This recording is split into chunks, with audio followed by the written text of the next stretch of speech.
കളമശ്ശേരി കൂനംതൈയിലെ അപ്പാർട്ട്മെന്റിൽ ഒറ്റയ്ക്ക് താമസിച്ചിരുന്ന സ്ത്രീയെ ശുചിമുറിയിൽ മരിച്ച നിലയിൽ കണ്ടെത്തിയ സംഭവത്തിൽ അന്വേഷണം ഊർജിതമാക്കി പോലീസ്. കൊലപാതകമാണെന്ന് പോലീസ് ഇന്നലെ തന്നെ സ്ഥിരീകരിച്ചിരുന്നു. പെരുമ്പാവൂർ ചൂണ്ടിക്കുഴി കോരോത്തുകുടി വീട്ടിൽ ജെസി എബ്രഹാമാണ് കൊല്ലപ്പെട്ടത്. ജെസിയുടെ തലയിൽ 10ഓളം മുറിവുകളുണ്ടെന്നും തലക്ക് പിന്നിൽ വളരെ ആഴത്തിലുള്ള മുറിവുണ്ടെന്നും പോലീസ് പറഞ്ഞു.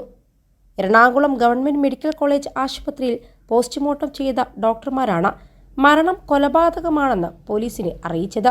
ജെസിയുടെ ആഭരണങ്ങളും 2 മൊബൈൽ ഫോണുകളും കാണാനില്ല. ഇക്കഴിഞ്ഞ ഞായറാഴ്ച രാത്രിയാണ് മൃതദേഹം കണ്ടെത്തിയത്.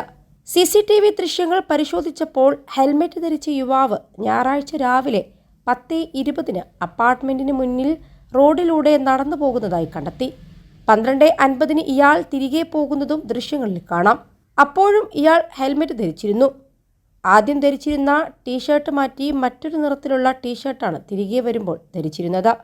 21 ലക്ഷത്തോളം സന്തുഷ്ടരായ ഉപഭോക്താക്കളും 2 ലക്ഷത്തോളം തിമിര ശസ്ത്രക്രിയകളും പൂർത്തിയാക്കിയ മലബാറിലെ ഏക കണ്ണാശുപത്രി Al Salama eye hospital, hospital road, Perinthalmanna.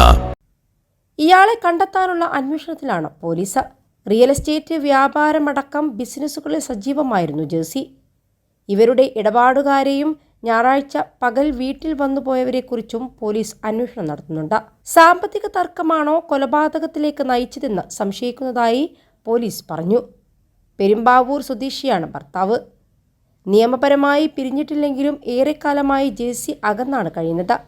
ഭർത്താവിൻ്റെ അടക്കം മൊഴികൾ രേഖപ്പെടുത്തി വരികയാണെന്നും കളമശ്ശേരി SHO പറഞ്ഞു. മൃതദേഹം ബന്ധുക്കൾക്ക് വിട്ടുകൊടുത്തു. അതേസമയം പോസ്റ്റ്മോർട്ടം റിപ്പോർട്ടിൽ കൊലപാതകം സ്ഥിരീകരിച്ചിട്ടുമുണ്ട്. ജെസിയുടെ മകൾ കാനഡയിലാണ്. അമ്മയെ ഫോണിൽ വിളിച്ചപ്പോൾ കിട്ടാത്തതിനെ തുടർന്ന് ബന്ധുക്കളെയും പോലീസിനെയും അറിയിക്കുകയായിരുന്നു. പോലീസ് എത്തി വാതിൽ തുറന്നപ്പോഴാണ് ജെസിയെ മരിച്ച നിലയിൽ കണ്ടെത്തിയത്. തലയിലുള്ള ആഴത്തിലുള്ള മുറിവ് കണ്ടതോടെ പോലീസിന് കൊലപാതകമാണോ എന്ന് സംശയമുണ്ടായിരുന്നു. മുഖത്ത് വികൃതമായ രീതിയിലായിരുന്നു പരിക്കേറ്റിരുന്നത്. മർദ്ദനത്തിന് ശേഷമാണ് മരണമെന്ന് ഇന്നലെ തന്നെ പോലീസ് പറഞ്ഞിരുന്നു. അതേസമയം പോസ്റ്റ്മോർട്ടം റിപ്പോർട്ടിൽ തലക്കേറ്റ ഗുരുതരമായ പരിക്കാണ് മരണകാരണമെന്നും സ്ഥിരീകരിച്ചിട്ടുണ്ട്.